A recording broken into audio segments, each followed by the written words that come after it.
नमस्कार।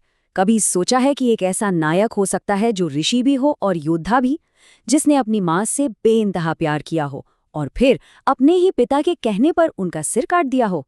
जी हाँ, आज हम बात करने वाले हैं हिंदू पौराणिक कथाओं के सबसे जटिल और विरोधाभासी किरदारों में से एक, परशुराम की। देखिए, यही तो है उनके किरदार का सबसे बड़ा विरोधाभास। वो अपनी माँ से इतना प्यार करते थे, लेकिन फिर भी पिता ऋषि जमदग्नि की आज्ञा पर बिना एक पल सोचे उनका वध कर दिया। सुनने में अजीब लगता है ना, पर कहानी यहीं खत्म नहीं होती। जब उनके पिता उनकी इस आज्ञाकारिता से खुश हुए और वरदान मांगने को कहा, तो जानते हैं परशुराम ने क्या मांगा? अपनी माँ का जीवन वापस। ये एक घटना ही उनके अंदर के कर्तव्य और प्रेम के बीच की कश्मकश को साफ साफ दिखा देती है। और परशुराम की पूरी कहानी बिल्कुल इसी तरह के विरोधाभासों से भरी पड़ी है। एक तरफ वो सब कुछ तबाह कर देने वाले हैं, तो दूसरी तरफ एक महान रक्षक भी। तो चलिए उनके इस जटिल किरदार की अलग अलग परतों को एक एक करके समझते हैं। देखिए, परशुराम पैदा हुए थे एक ब्राह्मण परिवार में। मतलब एक ऐसा कुल जहां ज्ञान, तपस्या और शांति को ही सब कुछ माना जाता है। लेकिन उनका स्वभाव, उनके कर्म, वो बिल्कुल एक क्षत्रिय, एक योद्धा जैसे थे। और यही तो उनकी जिंदगी का सबसे बड़ा विरोधाभास है। एक ऋषि का बेटा जिसके हाथों में ग्रंथ नहीं, शस्त्र थे। उनका स्वभाव शांत बैठकर ध्यान करने वाला था ही नहीं। उनका स्वभाव था एक्शन लेने का, अन्याय के खिलाफ खड़े होने का।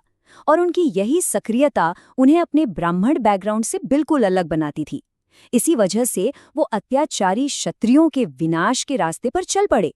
उनके लिए न्याय सबसे ऊपर था, चाहे उसके लिए हथियार ही क्यों ना उठाने पड़े। तो परशुराम सिर्फ एक असाधारण योद्धा ही नहीं थे, उनका एक दिव्य पक्ष भी था। आइए अब उनके इस दैवीय स्वरूप को और हिंदू धर्म में उनकी अहम जगह को समझते हैं। हिंदू ग्रंथों के हिसाब से भगवान विष्णु के जो 10 अवतार हैं, उनमें से 6 अवतार हैं परशुराम। और वो धरती पर तब आए जब धर्म खतरे में था और अधर्म बढ़ रहा था। उनका मिशन धर्म को फिर से स्थापित करना। तो अवतार का मतलब क्या होता है?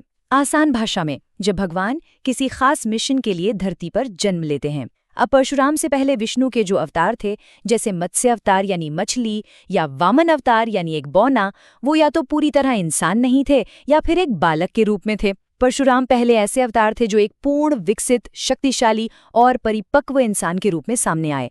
और ये चीज उनके मिशन की गंभीरता को भी दिखाती है। अब हर नायक की कहानी में एक खलनायक तो होता ही है ना? परशुराम की कहानी में ये भूमिका निभाई एक बहुत ही घमंडी और शक्तिशाली राजा ने। एक ऐसा राजा जिसके अत्याचारों से पूरी धरती कांप उठी थी और जिसने आखिरकार परशुराम के क्रोध को जगा ही दिया। तो मिलिए इस कहानी के खलनायक से, राजा कार्तव्य अर्जुन। यहाँ साफ दिख रहा है कि उसकी क्रूरता की कोई हद नहीं थी। वो अपनी सेना को आदेश दे रहा है, जो पसंद आए ले लो और बाकी सब जला दो। ये उसके जुल्म और उसके आतंक का बस एक छोटा सा नमूना है। कार्तवीर्य अर्जुन का घमंड इतना ज्यादा बढ़ चुका था कि उसने सिर्फ इंसानों को ही नहीं, देवताओं को भी चुनौती दे डाली। सोचिए, उसने देवताओं के राजा इंद्र के शहर पर ही हमला बोल दिया। ये दिखाता है कि उसकी महत्वाकांक्षा कितनी विनाशकारी और असीमित हो चुकी थी। उसके अहंकार की कोई सीमा ही नहीं थी। यहाँ देखिए, समुद्र के किनारे खड़े होकर बस अपनी ताकत दिखाने के लिए बेवजह समुद्र पर ही तीर चला रहा है। ये प्रकृति के प्रति उसका घमंड दिखाता है, और ये भी कि शक्ति ने उसे किस हद तक अंधा कर दिया था। तो जब कार्तवीर्य अर्जुन को लगा कि अब पूरी दुनिया में उसे टक्कर देने वाला कोई नहीं है, तभी उससे एक ऐसी जगह से जवाब मिला जिसके बारे में उसने सोचा तक नहीं था। चलिए देखते हैं कहानी का वो नाटकीय मोड़। अपने घमंड के चरम पर पहुंचकर उस राजा ने समुद्र से ही सवाल कर डाला, है कोई जो मेरी बराबरी कर सके? उसे पूरा यकीन था कि जवाब होगा नहीं, लेकिन ये सवाल ही उस महायुद्ध की शुरुआत थी जो आगे होने वाला था। और फिर वो पल आया जिस पर विश्वास करना मुश्किल है। समुद्र ने खुद जवाब दिया। उसकी लहरों से एक आवाज गूंजी, हाँ, जमदग्नि के पुत्र परशुराम, वो हैं तुम्हारे बराबर। सोचिए, प्रकृति ने खुद उस नायक का परिचय दिया जो इस जालिम राजा का अंत करने वाला था।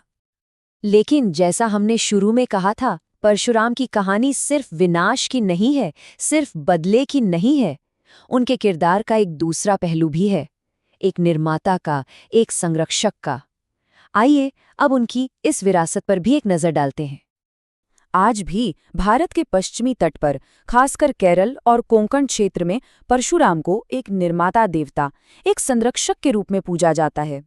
कहानियों के मुताबिक उन्होंने अपना परशु यानी अपनी कुल्हाड़ी समुद्र में फेंकी और समुद्र को पीछे हटने पर मजबूर कर दिया। इससे एक नई जमीन बनी।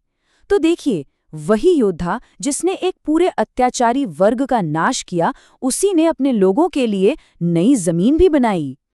तो आखिर में हम इसी सवाल पर आकर रुकते हैं। परशुराम का किरदार हमें सोचने पर मजबूर करता है कि कैसे एक ही इंसान जो इतने बड़े विनाश का कारण बना, वही सृजन यानी निर्माण का भी कारण हो सकता है। ये सवाल हमें पौराणिक कथाओं की गहराई और उनके नायकों के जटिल स्वभाव के बारे में बताता है। और शायद इसका जवाब ये है कि कभी-कभी किसी नई और बेहतर चीज को बनाने के लिए पुरानी और गलत चीज को मिटाना जरूरी हो जाता है।